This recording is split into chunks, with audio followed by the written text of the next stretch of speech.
Buffalo Blitz. Buffalo Blitz! Oh yeah! Saving the day with another great show, yeah! Buffalo Blitz! Oh yeah! Sports talk is the only way, yeah! Oh, the show's your game is through. Cause now you have to answer to the Buffalo Blitz! Oh yeah! Sit on your butt and we'll talk football. Buffalo Blitz! Oh yeah! Got another great show, it's coming for you, yeah!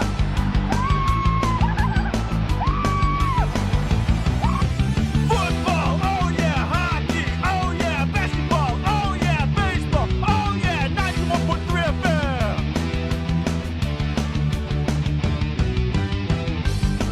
It's a dream that we all share. It's the sports talk of tomorrow, oh yeah.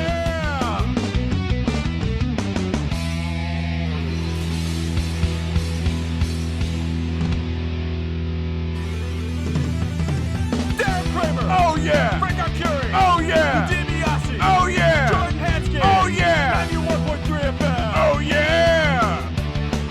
I'm a beast. It's a dream that we all share. It's the sports talk of tomorrow, oh yeah. 91.3 FM, WBNY, Buffalo. Oh yeah. 91.3 FM, WBNY Buffalo. Buffalo's original alternative since 1982, brought to you by the Buffalo State College Student Activity Fee. This is the Blitz, the Buffalo Blitz. Jordan Hansgen, Lou DiBiase, Frank Arcury, Derek Kramer coming at you live every Monday. Boys, it's been a fun week Definitely It has. has in the been. world of sports. As exciting as you can ask for. I mean, it's been so exciting. We've had people losing fingers with fireworks. Reports coming out about Jason Pierre-Paul and the index finger that is now gone after the report of C.J. Wright. I think that's the name? C.J. Wilson, yes. Backup corner of the Tampa Bay Buccaneers who lost 2 fingers. Several, yes. Yes. Yes. So there's more reports about fingers being lost after fireworks after the 4th of July. So yeah, the joke's a little late, but at the same time the reports are not. So sorry, not sorry. But we've had some nice things to look at with Sabres development camp. Aaron messed up. We've got some NCAA football to talk about, and of course, I'm mad about something. Let's hear it. I am Derek. very mad about something. You mad? I am mad, bro.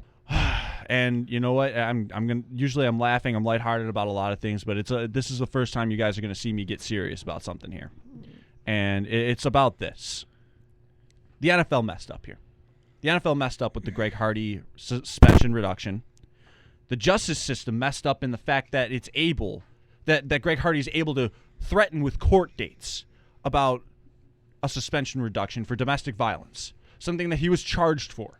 At this point, we cannot rely on organizations. We cannot rely on role models. We cannot rely on the justice system to get things right here. If you're a man and you think about putting your hands on a woman, I'm going to go ahead and tell you right now, do everything you can to just get away from the situation. She swing first, I don't give a crap. Walk away. Because you're taught as a man, you do not put your hands on a woman. You do not. I don't care what the situation is. No matter what happens, do not. Oh my God, my blood boils every time I think about it. Because every time, like watching the Florida State video of DeAndre Johnson. Yeah, I think that's it. DeAndre Johnson just cold cocking this woman. It disgusts me. Yeah. It absolutely disgusts me. And then to see the running back Cook from the same school have it happen 3 days later, it just drives me up a wall. You're not alone in this. I better Yeah, not absolutely. be. And for the first person to go ahead and try to counter-argue me like Ronald Darby tried doing with the whole thing, then I'm going to go ahead, I'm going to call up 5 people, and we're going to beat you up because you don't believe in a fair fight. True. There's nothing a person can say to you that makes it justifiable No, to you hitting them, not at all. especially a woman. Yeah. And especially if the man is in that you do not hit a woman. Don't There's touch a woman. there's no if, ands, or buts or anything. It's you do not hit a woman. Not at period. all. And the very tricky situation about it all is with these, athletes that are really looked up to and guys that have a lot on the line, with their NFL careers and their careers in general, it's just kind of tricky with all the rules and stuff. It kind of gets in the way of real morals, I guess you can say, and just things like the Greg Hardy, like you said, setting court dates and stuff. It kind of dismisses the point of just never putting your hands on anybody, especially a woman. So Yeah, and that's the part that it's really difficult. doesn't sing loud enough. Yeah. Because you see all the things about this court date stuff. Goodell overreacted because he saw something. The Ray Rice situation from last year. Yep. They suspended him twice for the same thing. How about don't punch a woman? Yeah, I mean, You're it's pretty scum at that point. self-explanatory. Yeah. Period.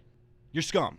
And you've seen the NFL. It's kind of tricky too for that. They've tried to really make up for some of the just They've total amended their misses policy. they've made. 6 games for the first offense, and Yeah. and then after that, it's a lifetime ban. I mean, look at Ray McDonald from formerly of the San Francisco 49ers. Scum. He did it again. It was Scum. a repeat offender. That whole situation's done. I don't normally like to directly insult people in a low regard like this, but absolute scum. Yeah, If you touch a woman like that. and you would think with the light shining on you, you're in the NFL, especially such an impactful player like some of these guys are in the NFL, and especially Greg Hardy's I want to say he's a good pass rusher, but you would think that they would be smarter, but that's the frustration, I guess you can say, about it all. And the NFL is trying to, they gave Greg Hardy a 10-game suspension. It's just, I mean, was that even harsh enough? Who knows? But it got reduced to 4 games due to the court. So, Yeah. again, they now it's someone else messing up because, it was Goodell before, and now he's trying to make up for his mistakes. So I guess it's just a whole group effort, I guess, and really just continually messing up It's got to the be same on the, offenses. It's got to over be and on the over again. smaller scale. We have to realize this as a society. Something Do has not to joke about change. it. Do not put your hands on a woman. Don't even say that you're going to slap someone. Be like, oh, I'm going to slap that hoe or something like that. No. Because if you do that, I'm actually going to slap you. Enough is enough. Now, I'm going to let my anger subside. Boys, Jordan, Lou, Frank, get it started with Sabres Dev Camp as I let my blood boil a little bit here and let the anger subside because, I mean, when I heard about the whole thing about Cook on Friday, Yeah. I lost it. Florida State's got to clean up. Jimbo Fisher's Jimbo gotta Fisher is clean it something up. he has to do something. He's as guilty as these players are. Jimbo Fisher, he recruits these guys. He gives them a chance. But the thing I do admire about Jimbo Fisher is that first strike, done. Except for Winston. Besides Winston, I don't know what the thing was with Winston. I guess it was because it was behind, there was no evidence yet for anything. But this was obvious, clear. Once it's obvious and clear to Jimbo Fisher that someone did something wrong like that, Jimbo Fisher sends him out. But the look problem at Charlie is Strong from Texas, formerly of Louisville. He's a guy who recruits. It seems like he likes recruiting people as much as he does athletes. Right. Jimbo just normally he gives them the goes right to the chance. athlete. Yeah, he gives them the chance to prove it, and unfortunately for them, a lot of these guys don't do that. Yeah. But it also stems from the fact that the city of Tallahassee, it seems, puts these players on a pedestal and treats them like they're above the law, and that is completely wrong. And the fact that happens is just terrible, where these players can be where they think that they're better than everybody else, and if someone says something you don't like, you can hit them, and that's just wrong, flat out wrong. And that's just my 2 cents. Florida State is, I don't even want to touch that institution right now. All right. So let's move on from this in a lighter-hearted way, because we're all mad right now. I got the pot stirred, and it's just it's gonna get worse. It's boiling right now. It's boiling right now, and you know what? We're gonna switch gears here. I mean, you got to look at what happened though on Friday here in Buffalo. Sam Reinhart, Will Carrier, and Hudson Fasching just all together just decided to say, "I'm a beast." I mean, yeah. That was, if you don't know what we're referencing, the intra-squad development camp scrimmage from the Buffalo Sabres, the prospects camp. For those that didn't know and were listening, Sam Reinhart had 2 goals and an assist. And he also had the nifty shootout goal. And he also had a shootout goal that put Lots into the corner. Poor Lots. Yeah. He had a rough one that Kid night. didn't have a chance. No. No. And then you see, Carrier, Fasching. The tic-tac-toe passing play Oh my that Justin went across the crease. Justin Bailey on Justin his knees, Bailey- scoring top Whoa. shelf. That Bailey goal, though. I still don't know what Cal I gotta Peterson was say, doing. What if he was I I looking at. thought Bailey was going to Bailey pass. fell. That's what happened. Yeah. He was So looking to his got left, off his- thinking he was still Bailey standing up, fell and Bailey kind of and fell. figuring he was going to pass, so he got off his post and left that side open. Bailey just put it right there. Bailey goal, though. Justin Bailey was probably, besides, all eyes were on Sam Reinhart and Jack Eichel, of course, but Justin Bailey, to me, might have been the most improved guy that we've seen from juniors up until the development camp. Oh, yes. Even yesterday in the 3-on-3 tournaments, me and Jordan were down there. His team won five games in a row, and mainly because he was just, for being 6'3" or however tall he is, for that great size, the dude's got speed. I mean, you saw him crashing the net. His hands are improving every time he plays, and I think the Sabres really have something here in Justin Bailey. He's probably going to end up playing in Rochester this year for maybe a call-up. Yeah, definitely. He's going to be a call-up maybe, but I've really been impressed with him, and I'm excited to see his future. Yeah, he seems to be rounding out his game. He really does.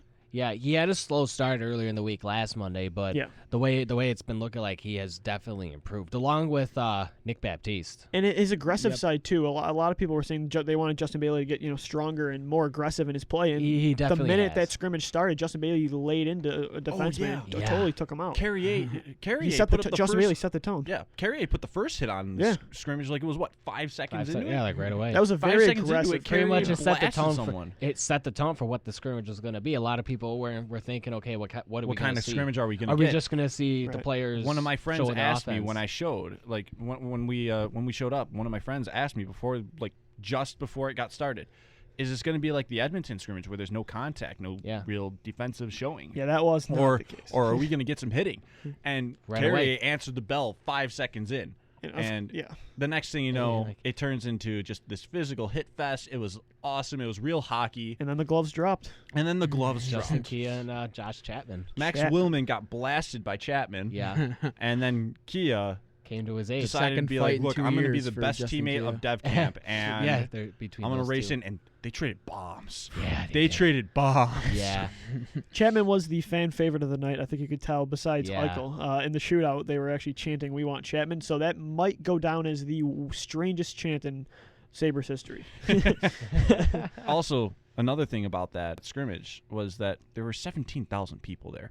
Yeah. More people showed up for that probably than any game last year. You haven't seen an atmosphere with that much excitement For a since scrimmage. 2007. I Yeah. mean, That was especially a it's for a scrimmage. scrimmage game. That That was was for a a scrimmage game scrimmage. of prospects where you're going to see maybe 3 of them in the NHL roster this year. And I think the Yeah. other team that had a good attendance in the scrimmage was Edmonton. Had like something 6,000. We had 17,000. It was almost. It felt like it was a sellout game. Like It had was a playoff sellout atmosphere. felt like It was a sellout atmosphere. It was the Yeah. craziest, the most incredible thing I've been to as a Sabres fan. Oh, yeah, all of Yeah. us. I think sentiment is exactly And the same. that tells you something too. 17,000 at the scrimmage in July. What's the home opener atmosphere gonna Bedlam. be? Yeah, Bedlam. Crazy. Yeah, You're looking at Party in the Plaza. Yeah. times 2, times 3, 2. times. You're probably going to have people sitting in the Harbor Center. Oh, for sure. My God. Yeah. Yeah, 716 will be They'll full. put a 716 giant is screen in gonna the be Harbor Center and packed. sit people in there. People, I'm sure people have already started getting reservations for 716 yeah. for that day. Yeah, that I'm not even going to try. 716 is No. gonna. I'm not even 716 is try. gonna be untouchable. Yeah. I'm not even going to try. Yeah. I mean, I'm not even going to try Pearl Street, man. Yeah, any place downtown is Downtown just going to Buffalo. be hectic. Downtown Buffalo is gonna be. Bedlam. Yeah. Bedlam. That's the best way I can put it. Oh my. I mean, that's going to be the atmosphere is just going to be incredible. And just City's how great, awesome is that? isn't it? City's already- awesome. How awesome is It's that? already being driven into a frenzy. Yeah. How awesome is that? You can't ask for And- anything more. Yeah. And what we was- haven't yeah. seen this greatly improved Sabres team play yet. And what was great was you saw every single day. I was almost at every practice this week, and you just saw every single time just a great atmosphere. They had a couple thousand people there almost every single time. This city, it loves hockey. It's a hockey town. So. Everyone leans forward in their chairs to see Jack Eichel Yeah. just make a rush. Oh, Just yeah. like to a point where he shot a what? puck. Everyone was expecting him to shoot a lot more, but Right. it was mostly his passing that was wowing me. Yeah. His In the puck short, possession. in the Playmaking. very, Puck in the very possession. short Yeah, shifts that his he was puck- playing. So you could Just tell he was Jordan just kind of said. gassed a little bit, but then yesterday he looked a lot more fresh, and he showed He got off his that shot Saturday yesterday, off. and he showed off the accuracy in his passing. You can tell he's legit. I It mean, also didn't seem like he was trying to like overdo anyone like out. Like Yeah. he was trying to like keep it in tabs. Like I bet there They were a trying lot to more keep- rushes honestly, that I he think was. the Sabres were trying to keep him in tabs. Yeah, I think Yeah. he could have made a lot more rushes. You Could've know he made a could lot have. Like more. we've seen He was getting we've seen 30-second enough of shifts, if Jack that. Eichel. Dan Bilesma even said in his press conference right after the game that that's not as explosive as Eichel could be. So Yeah. They Everyone kept knew. him at short Yeah. shifts. Honestly, I think they protected their investment. you could tell because Baptiste and Rodriguez, who were on his line, were staying out there for an extra minute while Eichel was still went off to the Exactly. bench. They were taking normal shifts. Yeah, Eichel was yeah. cutting out maybe half the time. Right. Again, it wasn't as much about Jack Eichel. I mean, for some fans, it was all about seeing Jack Eichel. Yeah. And some of them may have been disappointed in the fact that they didn't get to see him to the full extent of what we really He had a hoped penalty for. shot too. He did have a penalty We just shot. wanted the crowd wanted to cheer for him. Yeah. They Honestly. wanted Yeah, they just wanted to go explode crazy for after him. They a wanted to goal, yeah. explode for him. And Oh, Johansson did a great Oh. job staying there for him. Yeah. Jonas And Johansson. Jonas He's had a Johansson great did a game. great He job. had a great week. He had a great week. Kasdorf was Jason- also Yeah, fantastic. we got to talk about Jason Kasdorf, people, because my God, was he impressive in those first two periods. Yeah. There is a new goalie in this There's a competition. new goalie There is a new prospect goalie in this in the future picture. competition. Absolutely. It is no longer the Wow, yeah. Johansson and Allmark. this guy can Jason play. Kasdorf put himself in He the can play. conversation. He put himself, I think, ahead of Peterson. Yes, I think he put himself in the conversation. Yeah. Not just for possible NHL backup, but he There's- looked exactly He was composed. Yeah. He was composed, efficient. good saves, positioning. good rebound control. Great Yeah. glove play. His Great glove saves were gloves. fantastic. Oh my God. I mean, you couldn't find anything bad about him. I think he didn't let up a goal. He let for- up like maybe only one bad rebound, but yeah, he one made the bad. next He save. didn't have much to like work with in the game. He wasn't really pressured that much. He was on the blue team, I believe. Yeah, yeah, but yeah. but there were still some great chances Yeah, by yeah. line one of gold, line two of gold. I thought Victor Olofsson was pretty good. He had a Kasdorf, very good yeah. camp. He had a good Yeah. camp. He had a good scrimmage. He scored the first goal for gold. That was the only line from gold that really got any production. Yeah, Eichel's line could never really get Eichel's line was like trying to get like those like really nice Korovicek passes. had a really nice shot. Kasdorf Yeah. gloved that thing, and he Mhm. you saw him swearing because well, at least I did because I was low enough and I saw his reaction. He was not happy. he looked pretty good too. Vaclav So- Korovicek. Korovicek, yes, Korovicek looked good. I mean, in the end, guys, how one-sided were those rosters? I said that probably 100 times. I Oh said my God. whoever divvied up the talent between these two, I don't know It what was they were supposed- thinking. It because looked like it was supposed to be Jack Eichel versus the world. That's what That's I what I thought. was- I that's thought what that's I how they did the figured, draft. I yeah. thought they did. Okay, you can have Jack Eichel, but we get our next 5 picks. We get Jack Eichel, but we get the next 5 prospects. and And they also had- Johansson and Kasdorf. they also have Johansson and Kasdorf, the two best goalies of the camp. and they were supposed And to they have were supposed- Makarov Thank too. you. Like, They were supposed to have Andrei Makarov. Yeah. the most experienced goalie of the 6. Yes, and they had Jake McCabe, the one who has been playing professional hockey the longest. Yeah. Played for Buffalo the most. Reinhardt. And they had Sam Reinhart, who pretty much said, "Hey guys, remember me? You guys didn't. Half of you didn't come last year when I was picked." So Reinhart had something to prove. He was Mhm. very And he impressive. proved. He was amazing. I mean, but again, that line, Carrier, Oh, Bashing, God. and Reinhart, that could be the line 2 of the future. Yeah, and Fashing's one of those And guys yes, that please. was Fashing's one of those guys that looked NHL ready, Oh yeah. but Hudson he decided to go Fasching back is- to college because he has something to prove there. Yeah. Because his team was And now he's looking to be a ousted leader. pretty early. Yeah. And Now he's looking he to wants be to be a a leader. Yeah. I fully So- expect Hudson Fashion to make the roster in 2 years. I Oh. think when he comes to college, when he leaves Minnesota, when he Whenever is he on whenever he I think the decides minute he's he done leaves, there. he's Whenever because decides done he's there, going to be a guy who could play anywhere on your wings. He He could could, play yeah. on line 4 Yep. for you. He could play line 3, line 2. He could play line 1 in a pinch. The guy's physical, but he could score. He could pass. He could do everything, and I loved. Thank you, LA. That was totally worth Braden McNabb, Mhm. Yeah, the more and more you Oh, think yeah. the about it. second round pick. So Yes. thank you for giving up on that. Man, We appreciate 2 that. second-round picks, and you get Delorier and Hudson Fasching. Man, Yeah, you I'll got a take that roster any player day. in Delorier, a guy Yeah. who will play your line 4 for you and be a very gritty player and be a staple for a couple of years for you. Yeah. And now you get Hudson Fasching, who we are seeing grow in front of our very eyes, and we are Yeah. loving every bit of it. There is no person I want handling like board play and in one-on-one battles than Hudson Hudson Fasching. down Fasching. there. Mhm. Of I any of saw- those prospects, besides maybe Eichel. I'd say Carrier. Yeah, Carrier Carrier played was very good well. too. Yeah, but I mean, Fasching, he's That just line, a though, bull. that line just showed how unbalanced the rosters were because every time they were out there, you're just like, okay, here comes a goal. Yep. Jake McCabe was a plus on the first 4 goals. Like, he was on the ice for the first 4. He had 3 assists. Yeah, he had the first 2 assists on the first 2 goals. So first 2 assists on the first 2 goals. He was on the ice for the third one, and then he had an assist for the 4th goal.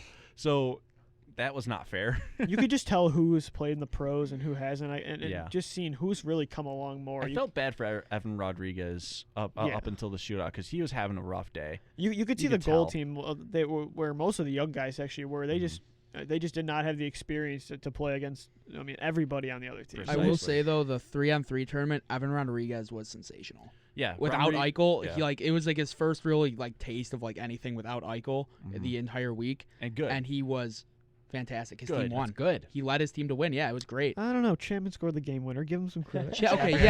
One goal. But Evan Rodriguez, I believe, was one of the points leaders of the entire tournament. And Rodriguez also had the last shootout goal, which ended up being the game winner, and it was a dazzle. It was. It was a nice play. Beat Johansson, deked him out of his pants, and for a big goalie, that's not easy to do because he's able to be patient. Yeah. And he showed a lot of patience against Eichel. He showed a lot of patience.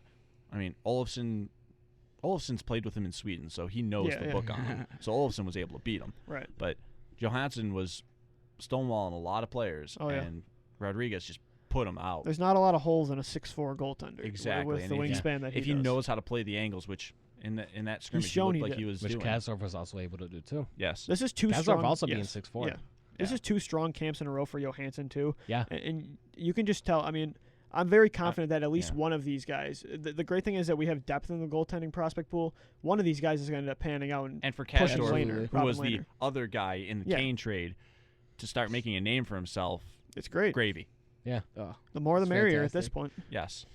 And then there you have assets, which could be used to trade for pieces. Use some of those guys to trade, right? So, again, you couldn't find something to dislike about Sabres development camp at all. No, you really couldn't. You had to be looking very hard. Like, you'd have to be nitpicky, and people will look at you like you're just a jerk. It was a week's worth of optimism. It was great. And now, guys, speaking of optimism, Bills training camp, as we know, opens on the 31st of July. For our listeners, we've already planned out, we're mapping a course for how many days we're going to go, how many times we'll be there. Yes, sir. A lot of it's morning, 10 to 12.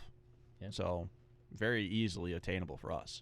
So for your new spin on Bills training camp, make sure you listen to us here on the Buffalo Blitz 91.3 FM, WBNY, because we'll be there. We'll be there as often as we can. Mm-hmm. If I'm not there and some of the other guys are going to go, you guys don't need me. I may be the leader of the show here, but I'm not going to dictate everything. If you guys want to go, you go. But a lot of these are morning, so I'm going to probably want to be there. Yeah. And also make sure you see it for your own eyes too. I mean, it's something to always. It's a true spectacle. I mean, I knew Marquise Goodwin was fast. He was fast on TV. Oh, yeah. But last year when I was at training camp, I saw it. I was just like, okay, that guy's fast. Like, I saw it for real, and fast. like first row of the training camp bleachers, and I'm seeing him just cook it down this sideline. DB is like 20 yards away trying his best, and I'm just like, okay, he really is that fast. And then Doug Marone used him for like 4 passes last year. Genius. Genius. EJ's not allowed to throw it past 10 yards. Yeah, apparently. Yeah. So there's that. I mean, but now with the Bills, there's a troubling bit of a news front here. You done messed up, Ron. The man I'm talking about is Aaron Kramer, the Bills' offensive line coach, who got himself into a bit of trouble this weekend.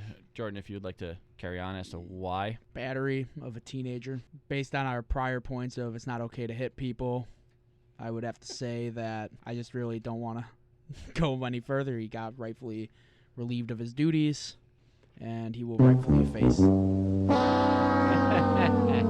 Fail if I've ever seen it. Reading some of the details, it's a pretty ridiculous situation that he even got himself into in the first place. Like, I think it was over. I heard borrowing saying beach it was chairs. over beach chairs. I mean, That's what I read. Is that they were using his beach chairs. especially what he said And after. fishing. I mean, it's They were just fishing. ridiculous. And again, based on the points that we're saying, if people stop hitting each other, why? Like, over something like that, too? Just. And now he's out of a job. Now he's out of a job, and maybe disciplined more, may have his freedom taken away for a little while. because, I mean, you hit it. Ugh. Why? Why? Just why? Why? I hate it. I got nothing on why. I mean, yeah. I don't understand. I never can't going even to. try to. I don't think there's really much else we can really say about this situation. It's just pretty ridiculous. Yeah, it's a ridiculous I have no situation. thought on it. It's a ridiculous to me, reason. Get rid of this guy. Like, Yeah. I don't even need to Yeah. put another thought into him. Mm-hmm. That's fine. Rex Ryan can find another offensive line coach. Yeah, it's no big He deal. knows I don't people. Think so. He's a very well-connected individual. Yeah. Yep. We can get a new offensive line coach. We'll and be done. fine. Aaron Cromer. Aaron Cromer. Good luck, bud. Yeah. See ya. Go ahead and throw Jay Cutler under the bus. Next time, we'll just get a bunch of teenagers. They'll throw you under the bus. I don't get it. So that happened too. But we're going to take a break on the Buffalo Blitz. When we come back, we'll have some NFC East previews. Yes. Look into some college football. Keep your dials on 91.3 FM, WBNY. This is the Blitz.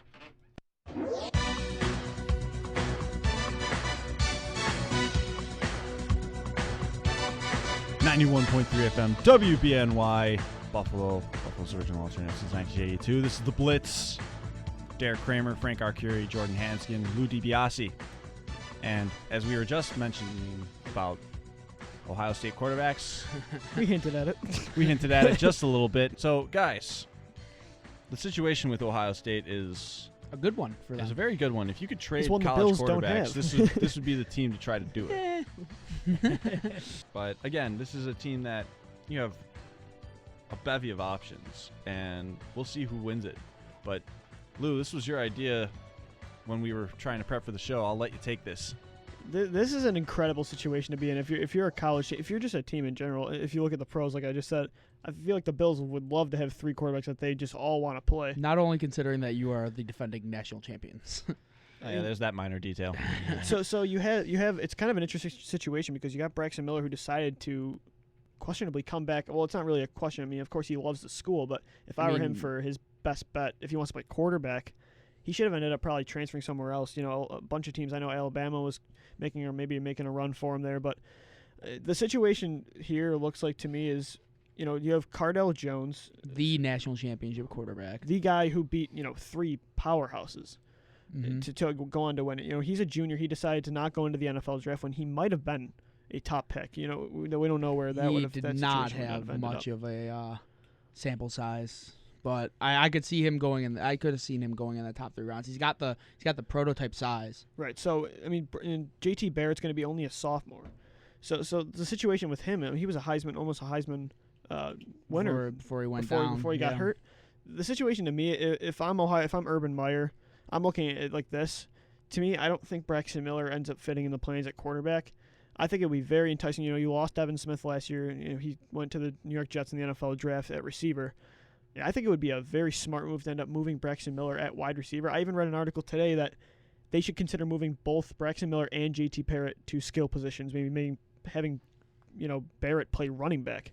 To me, the situation is you have Barrett sit for a year, let him end up taking the reins next year when Cardale Jones probably decides to go into the draft, and let Braxton Miller play receiver this year and give Cardale Jones another asset. But to me, I think it's an obvious choice that after what we saw out of Cardale Jones, the size, the prototypical, he's 6'5", 250 pounds, the huge arm, the way he only threw 2 interceptions. To me, you got to start this guy. I agree. And my reasoning, besides the fact that Cardale Jones was sensational in the college football playoff and to finish the season, was that when JT Barrett did lose a game for Ohio State, and you know in college football you don't get many games that You don't get another lose. chance. You don't get it, depending and on when you lose. he played Virginia Tech, a Virginia Tech team that lost to my Wake Forest Demon Deacons 6-3 in double overtime. They are not good. I was Virginia going to Tech say, is not good. if you could clarify how good Wake Forest is. They had less rushing yards for 12 weeks of the season than that one guy for Oklahoma had in that one game. Wait, So that wraps up. wait. What? Yeah, they had about maybe going into week 12 of the season, they had about 400 rushing yards total.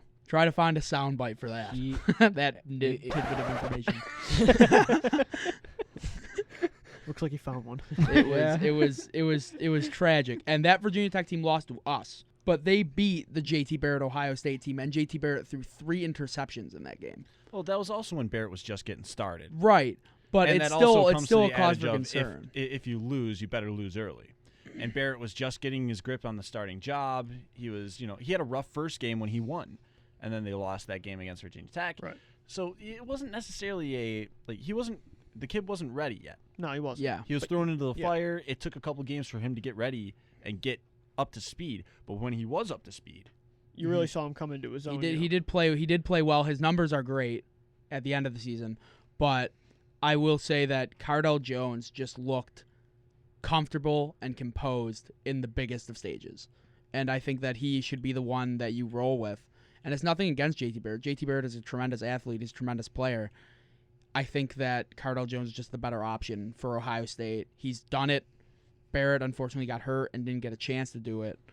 But I think Barrett could actually be better suited for a skill position if that's how they choose to use him, or he'll be the backup quarterback role. Cardell Jones plays a tough game. He might get hurt. They have the options. I just think it's an easy situation because Cardell Jones is probably going to end up going into the draft next year. And I think with Barrett, like you said, last year he really came into his own throughout the course of the season. But, again, he's still young. He's only going to be a sophomore. I don't think you even need to move him to another position, have him deal with all of that. Exactly. I think you do that with Braxton Miller, this is his last year at Ohio State. He's got the speed and the burst to maybe play wide receiver. You let Barrett sit behind Jones this year and then compete next year for a national championship with Ohio State. Automatic I think it's a reload. very easy situation. I mean, Ohio State will be competing for national They will be. championships for Urban the next Meyer's built 12 this team years. to be competing for a long time. They will recruit like they always do from everywhere.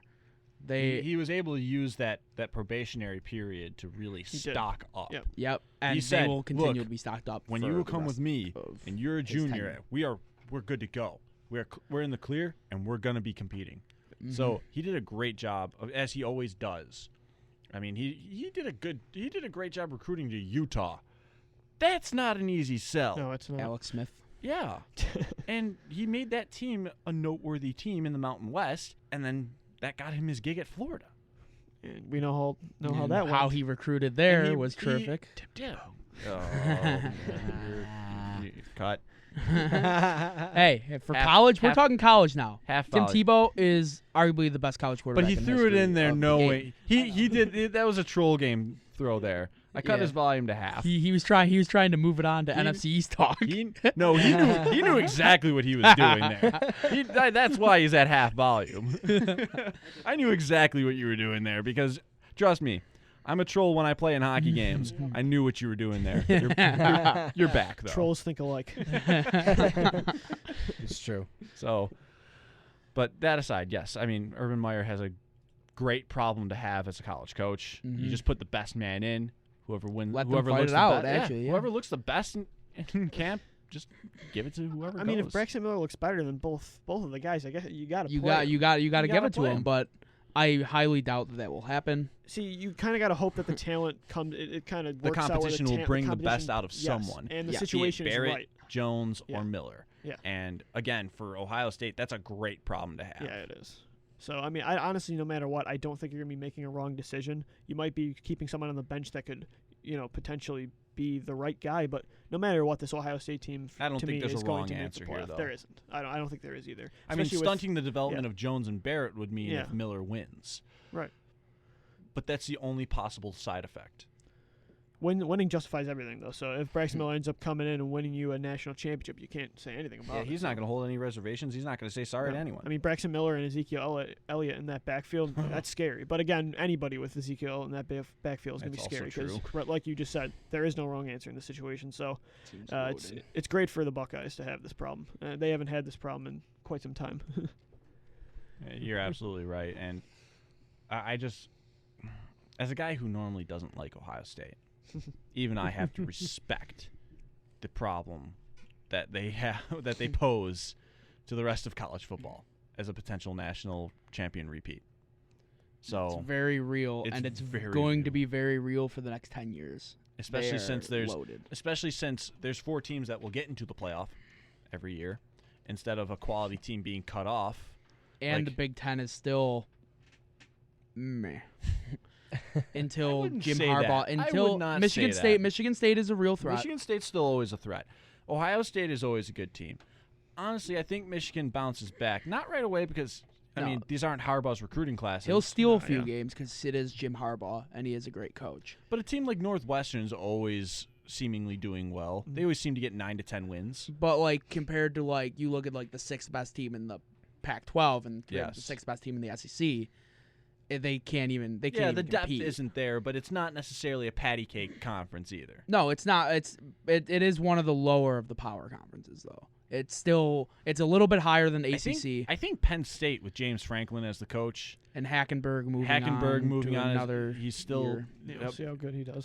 apparently in the like the Manning passing camps or whatever, they're glowing about Hackenberg this year. Say he's filled out his body, looking good with the arm.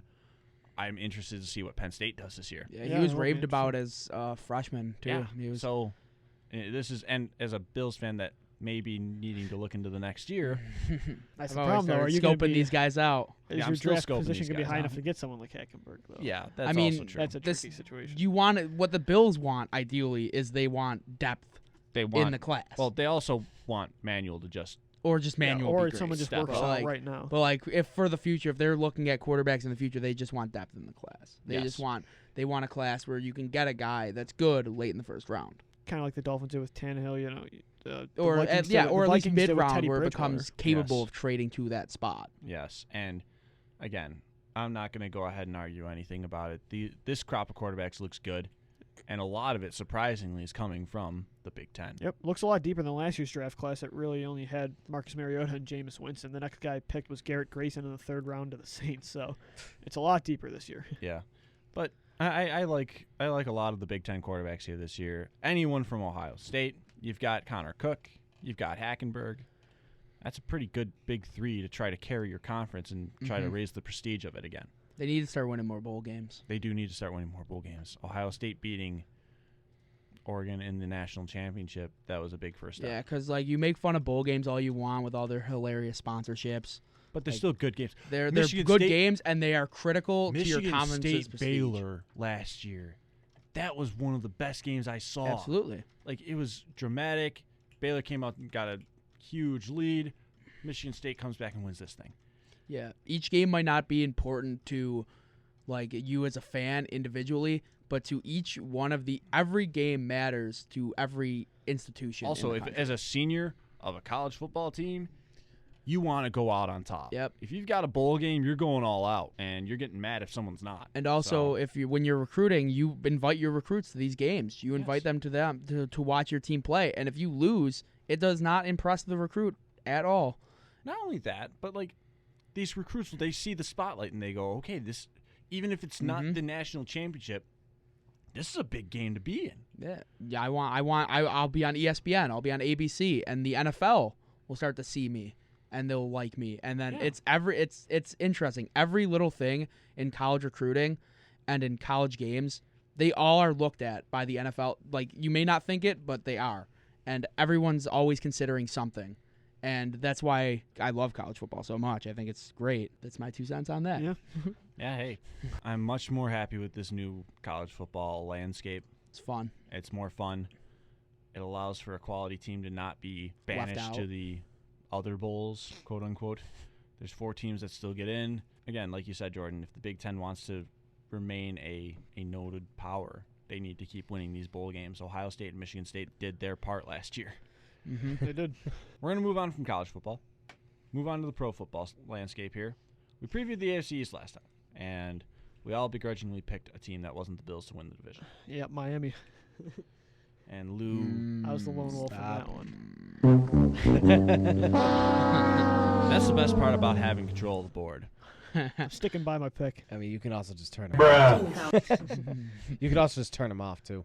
I mean, or I could just keep insulting him and just, you know, Just keep playing hilarious sound. the mindset of Lou DiBiase's Dolphins pick. Ryan Tannehill. He was a wide receiver. This is his theme music. We should play this when the Dolphins actually win the division and make the playoffs. I will be celebrating. There will be more tears in this room than that. No, I actually will not be celebrating. That wouldn't really be exciting if the Dolphins won. No, it would So not. they can get a first-round exit. Maybe Andy Dalton will win a playoff game then. I would bet against it. Speaking of which, is a funny note to the side. Andy Dalton got booed at a celebrity softball game in Cincinnati. So That's you can tell he's really feeling the love there. Oh yeah. Poor guy. I'll take him. Buffalo would love to have you, Right. Andy I'd love to have a Dalton. guy like Take that. him. Yeah. The Andy Dalton Come on threshold of board. average. Yes. That'd be great. So obviously, NFC East. As we're gonna stay in the East Coast here, and then Dallas is randomly in the East still, even though they're not East. Yeah, the whole conference thing History. is still kind of History. geographically strange. Rivalry. Rival. America's team. America. Actually, you know what? I know you were joking. I was gonna threaten to put you to half volume for that, but I know you were joking. I was like, wait, nope, and then I'm like, okay, nope, never mind. He was just kidding. You were kidding, right? Yes.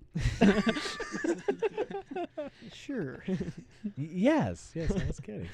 You guys might think not he's- like my pick to win the NFC East, though, now. Well, Dallas is a logical pick How about we to start with win that the then? East. Yeah. I mean- I'll go first. Yeah, Go ahead, go ahead. Jordan. Give your take. I like the Dallas Cowboys. And even though they did lose DeMarco Murray, I will say this. DeMarco Murray he's a good running back. He's solid run, and he did lose it to a division rival. But Dallas's offensive line is so good, they'll make any running back good. Okay. Maybe not DeMarco Okay. Murray level Okay, numbers. okay. But I got a question for you when it comes to the running backs. They drafted who? Nobody. Nobody. Darren That McFadden. means Darren McFadden is your lead man. Do you think Nobody. Darren McFadden It is, No it is offensive though, line. however, running No back. offensive line. No offensive line in the world can make Darren McFadden look like a competent running back. Do you think Darren McFadden even sniffs 1,000 yards this year? I don't think it even comes close. I think he's the backup running back. I don't think he ends up even starting. I think combined, him and Joseph Randall can put up solid numbers, but I Yeah. think people don't give DeMarco Murray enough credit. The guy had 1,800 yards. That doesn't just come from the offensive line. It comes from And even if vision. it- CJ yeah. Spiller is gone from Exactly. Buffalo because vision problems. Yes. He could not see the open hole. He did not hit the open hole. He always bounced it to the outside. Every running back is truly Right. different. Murray does have that vision. So it's one of the biggest instincts that are overlooked when it comes to evaluating a running back. Oh yeah, running backs are replaceable. Not entirely. Yeah, no, I don't. I don't buy that as much as other people Yeah. do. Not entirely. What's more replaceable, the offensive line or the running back? I will give you that point, that the offensive line is a lot harder to form because, I mean, all you got to do is just look back at Buffalo. Yeah, I mean, Yeah. true. I mean, And also to they continue. lost Andy Levitri and just Yeah. Didn't help. Yeah. Yeah, and Everything. also Yep. to continue, Dallas has the best quarterback in the division. You can try to throw or Eli Manning at me, but All Tony Romo was I had to- 34 and 9. yes, I'm I gonna had agree to, I had for to make now. sure that I had to make sure I didn't say anything stupid. I put myself through the rational thought, and you are right. Tony Romo does get a lot of flack when he shouldn't. Yeah. He You're almost right he about that. was a touchdown away from the NFC Championship. He was also a pass interference call away from not even getting out of the wild card, though. So Hey, He was hey, also, You know, they are- that's- the that's refs the the refs karma are part. part of He the was game. also that's the- karma. The karma came back at So them. he finished where Then he there should was have that finished. They fourth finished down. exactly where they should have finished. Yeah, Not a that's what super. they deserve. They're not a super team, but they are a Well, very playoff good. team and a division I mean, leader. As much they have improved defensively too. I mean, they took a chance on two pass rushers that have a lot of concerns. Randy Gregory, they got in the second round, to me was an absolute steal from Nebraska, and then getting Greg Hardy from the Panthers, having him now reduced from 10 games to 4, which I still think is ridiculous. Now they're going to have him for the last 12 games of the season. They also got Byron Jones in the first round of corner, so they're really revamping that defense. Yeah. So I think with all the pieces added, they're still going to be probably the favorite. Also, but- they get Sean Lee back, They also got Sean Lee back, which is going to help whose because knee Rolando continues McClain to got refuse to suspended, work so. for Jerry Jones. Yeah. So it's going to be interesting to see what Dallas does. To me, it's got to be Tony Romo and Des Bryant though, that carry this team because I think they're. Hey. I'm sorry. I think they're going to No, no, struggle no. in the run game. You I reminded me think of it's gonna something. happen. Des Bryant. Does Yes. it hold out? I don't think so. He says he's going to if he doesn't Yeah. sign by the Wednesday deadline to a long-term deal. And it is Wednesday. Yeah. And another NFC East problem there is too. Jason Pierre-Paul for the Giants. He has to resign. He has to sign it too. cue the fireworks. How will he do it without the finger? Yeah, how's he gonna sign that contract? I was gonna sign Down the a new contract. Dutch Yeah, that's actually a really good question. That could be an issue. Is it allowed to forge? Is he allowed to have someone else sign for Can you put him? like a smiley face stamp in He the just has like a sign line sticker.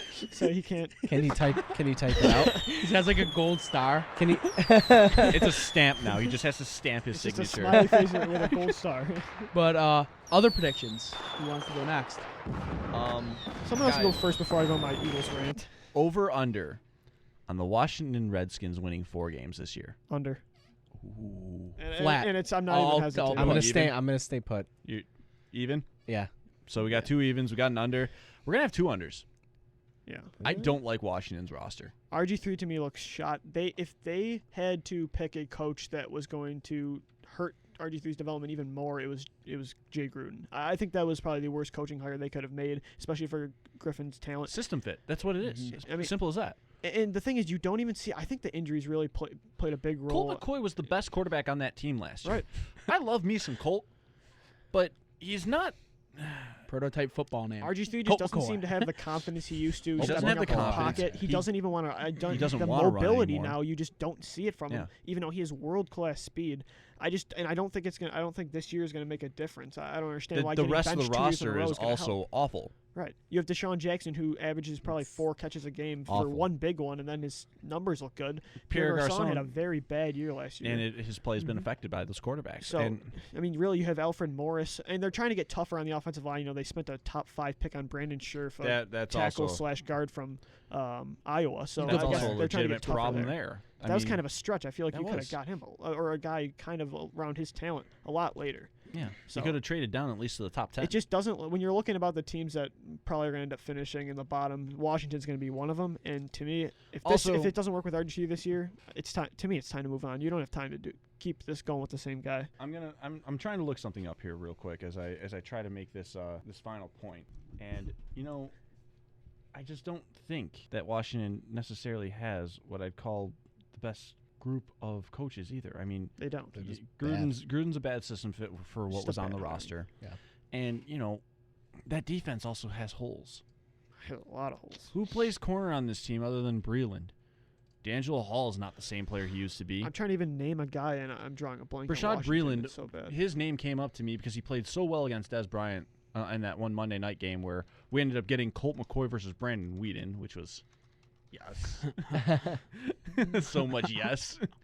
I mean, they do have Chris Culliver, which I Chris forgot they got him. Culliver. Who's a veteran. He Oh, played yeah. some pretty solid play over in San Francisco. But the thing is, in last year they had a bunch of journeymen at safety. They really can't seem to find their groove there either. Brandon Merriweather, I think Ryan Clark was playing there last year, if I'm not mistaken. So yeah, they're just an overall mess, honestly. it is a tire fire in that defense. They I had their mean, 1 year fun winning. They the let division, Arakpo and go, and Arakpo's honestly, in I think Tennessee. he's a better player than people think. Ryan Kerrigan cannot play defense by himself, Right. No. and I feel bad for that man. That team I don't think is even sniffing. So no matter what the offense any does, sort of success this year. yeah, they're not sniffing 5 wins according to Yeah. us. Yeah. So I think they win 3 games. I'll say 3 as well. I'll agree with you. Yeah. So But We'll for get- winning, before you I'll go stick to with 4. yeah, I was gonna say I think they're gonna get lucky. before we get our Philly Eagles take from Lou here, I'm gonna pick the Cowboys as my Alright. division winner. Yeah, how about them? Frank, are you taking the Cowboys as well? I am. But I will Am I also gonna be say the lone wolf? but How about 2 them weeks in a Cowboys? row? 2 weeks in a row. This one's not gonna be as ridiculous. No, it won't. But All right. but before you get to where you're gonna get, Yeah. I say the Giants compete for the wild card before the Eagles because I think Chip Kelly has lost his mind. And there's- Chip Kelly has lost. Chip Kelly has damn lost his mind? Wait, Throw it wait, to wait, wait, OBJ. wait, wait, wait, wait, wait, whoa. Chip Kelly has lost his mind. This is the first time I'm hearing this. Yeah, this was very new from everything. Has he lost his mind? Chip Because- Kelly has lost his mind. All right. He lost his mind at the draft. Ready? First The off, defense he begin. got complete control of the roster this year, which is the first time. He saw 2 10-6 years with complete players. He lost his mind. All right. Let Okay, the defense okay. go. Go ahead. He got two back-to-back 10-6 years with players that really did not fit his scheme at all. You had Mark Sanchez playing Nick Foles. No guys that really fit him. He finally realized that he had to go out and get his guy. Everybody thought it was going to be Marcus Mariota. Clearly, he just couldn't end up going up to get him. So what they did, they were a very finesse offense with Jeremy Maclin, LeSean McCoy, a lot of dancing. You see them get bodied and bullied by teams like the Seattle Seahawks last year and the teams like the Green Bay Packers and end up costing them a playoff spot. And even Dallas last year, you saw the collapse that Sunday night game. Chip Kelly realized that he has to find a more balanced team. He went out, he got Kiko Alonso for LeSean McCoy. At the same time, used that money to get DeMarco Murray, who fits Chip Kelly's offense so much better. You need a walk-cut runner. You need to get the yards in between, stop dancing. Keep it rolling. They also got Ryan Matthews in there. So to me, Ryan Matthews, DeMarco Murray, and Darren Sproles all combined, it's a complete upgrade in the backfield. And now a lot of people are saying, well, who's playing wide receiver for them? You lost Jeremy Maclin to Kansas City. Maclin was kind of overrated in my opinion. To me, they're going to be fine. Jordan Matthews last year in his rookie year had my boy. over 800 yards. Jordan Matthews is my boy. He's going to play probably on the outside this year. Nelson Aguilar, to me, was a great investment in the first round. He's almost Good number physically, two if you're going to receiver. compare him to anybody, attributes-wise, he's almost identical to Jeremy Maclin, only probably a little bit more speed. And then there's some, you got Zach Ertz at tight end. I'm kind of rambling on just because, to me, they have a lot of pieces. For those that don't know, Lou is wearing a Philadelphia Eagles hat. Yeah, I'm trying to so- get As him my well font. as a Philadelphia Eagles shirt. So he might be an Eagles fan. To me, they toughened up, and on defense, you needed some attitude. They didn't have a lot of that. They got Byron Maxwell from Seattle. They might have paid him a lot of money to play corner, but when you had Kerry Williams and Bradley Fletcher playing corner last Both year, of those who couldn't catch colds while sitting in Buffalo's needed- 7 feet of snow. you needed to upgrade, and so you got. I mean, to me, there's just a lot of pieces in place right now that this team can win right now, and I think Dallas, all the team commodity. I guess chemistry is a big thing in football as well. There's a lot of turnover with Philadelphia, but if Sam Bradford's ACL is healthy, he's a great fit, even though people think Chip Kelly needs a mobile quarterback. Sam Bradford is deadly accurate, and the accuracy is what this offense is all about, and that's why Nick Foles now is in a different city playing for a different team, because he's very inaccurate. He had 10 interceptions and only 8 starts last year before having a season-ending injury. I'm going to pick the Eagles. I think they're going to end up going probably around 11-5, 12-4, winning the NFC East. There's no way that team goes 12-4. I think Not with this quarterback beginning the season. If Sam Bradford... to sing. Which part is the Sanchez! It is on condition that Sam Bradford ends up starting week 1. But I want to get to why Chip Kelly has lost his mind. You cut Evan Mathis. Who wanted the I most agree. money as an offensive lineman in the NFL? You last pay, year? you pay him. You pay your lineman. You pay him. But he's I am- 32 years old. That's the problem. With the Bills losing Peters, I am the biggest proponent of paying the lineman. Jason Peters was also Pay wasn't in the prime the of his career. lineman. Evan Mathis Andy probably has 2 Levitre. productive Andy years left. Levitre. You But pay that no, man. we can't go into Bills here. This Okay, is out but of peace still. time. But No, yes, but yes. yes, pay the lineman. You pay your lineman. I'm sorry. You Just, trade- when you're at 32 years old and you probably got 1 or 2 more productive years left, I just don't see how you can invest that much money into a guy. I don't think he's got only 1 or 2 productive years left. That's the thing. Linemen do last. Pro Football Focus is probably one of the biggest things when it comes to analyzing Huge. offensive linemen. Because, watching the tape, not many people know how to understand what the lineman does. How do you know how Best well rated someone's doing guard. pushing up against another guy? Exactly. Well, But there's techniques that there are. I've grown up as a former offensive lineman. myself as well.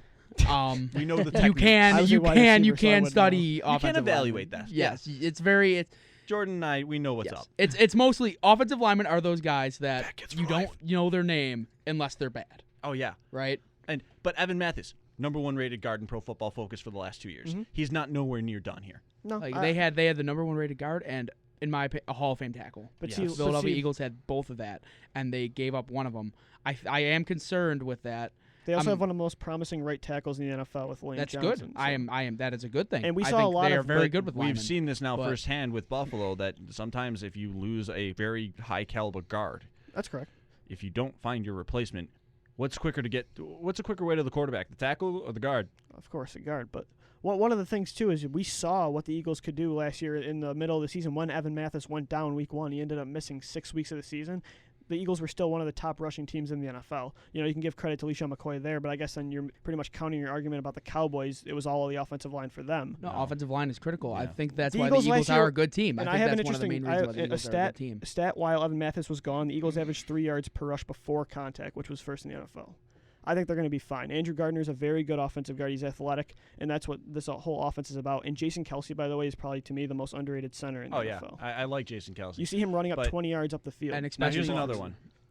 Chip Kelly has acquired players, many players now this offseason with knee injuries. Yeah, I know. And True. you saw what happened. And again, this is probably easy pickings, but Sam Bradford, you got to hope the guy stays healthy. I want him to. Yeah. I want the guy to. But if he doesn't, It's going to blow up in his face, yeah. First off, it's not only going to blow up in his face, but you saw this team nosedive in the standings with Mark Sanchez at the helm last year. Mark Sanchez can get you probably They through were the a couple AFC games. East leader At 9-3, until they were. until Nick Foles went down. Say what you want about Nick Foles, but is he as bad as Mark Sanchez? No, Thank you. absolutely not. But to me, Mark Sanchez can get you through about 4 games. Last year, he got to him to 9-3 after the Thanksgiving game. Everyone thought they were considering him maybe as the franchise quarterback. But so you saw him crumble in the end. The turnover is always going to be a problem. To me, if they can get through at least a couple weeks, get Sam Bradford healthy, this is I agree, it's a huge risk. There's no solid thing about it. To me, Sam Bradford has to be healthy for this team to succeed, and Chip Kelly's taking a huge risk. There's not going to be a middle line. It's going to be either the Eagles end up just tanking it out and Chip Kelly loses his job in Philly because he made way too many changes, or it's going to be incredible because now you have a completely accurate quarterback in this offense, which is primed on accuracy. He was a first overall pick, so obviously the talent is there. So it's one or the other to me. There's no middle ground for the Philadelphia Eagles. I'm not with Derek on the point of the Giants being ahead of them. I think that the Eagles will be they'll fight for the wild card, and they'll still be in the fight with the division. I think they realized in order to compete for a Super Bowl, they made necessary adjustments to build their team like that. I think We don't know how it's gonna it pan all out. depends on Bradford. It all depends on Bradford. Of course. Okay, It I all walked away depends on for the one quarterback second. and I every heard the NFL Eagles team. being super. I'm not going to agree with that statement. I saw the way they're building their franchise. They're putting themselves in a position down the And road. to I compete. hope you're right with the guard play because Chip Kelly's zone read offense, because I know that's what he ran at Oregon. I'm pretty sure he runs it very similarly in the pros. Is that interior line play is critical. It is huge. But so I guess I'll claim Lone Wolf again. I'll take the Eagles in the NFC East. I mean, I'm still gonna say Dallas is gonna win the division, and I'm gonna say I do kind of see where Derek's going with the Giants. I think the Giants and Eagles are gonna be a lot closer than you think. I think the Eagles are gonna be just a little bit better, but that's mainly also because of the quarterback position. Eli Manning's just so much better. Defensively, though, if defensively, Jason Pierre-Paul doesn't play, I don't know what you Yeah. have in pass rush. I just think that defense would be a that's the big disaster. question with me for the Giants, but they're Did gonna we be say closer. something about the Giants pass rush? Yep. Their pass rush went out. My finger. I'm number 1. Not anymore. All right, well, guys, we have to get this wrapped up here on the Blitz. Mm-hmm. But we'll continue this in the Checkerboard Lounge. I wish everyone would be able to hear this. But for Jordan Hansgen, Lou DiBiase, Frank Arcury, I am Derek Kramer. This has been the Blitz, the Buffalo Blitz. Your sports block, Turnbuckle Talk at 7, Neutral Ice at 8 o'clock, FC Buffalo Show, I forgot, that's at 6. So, everyone, have yourself a wonderful afternoon. 91.3 FM WBNY.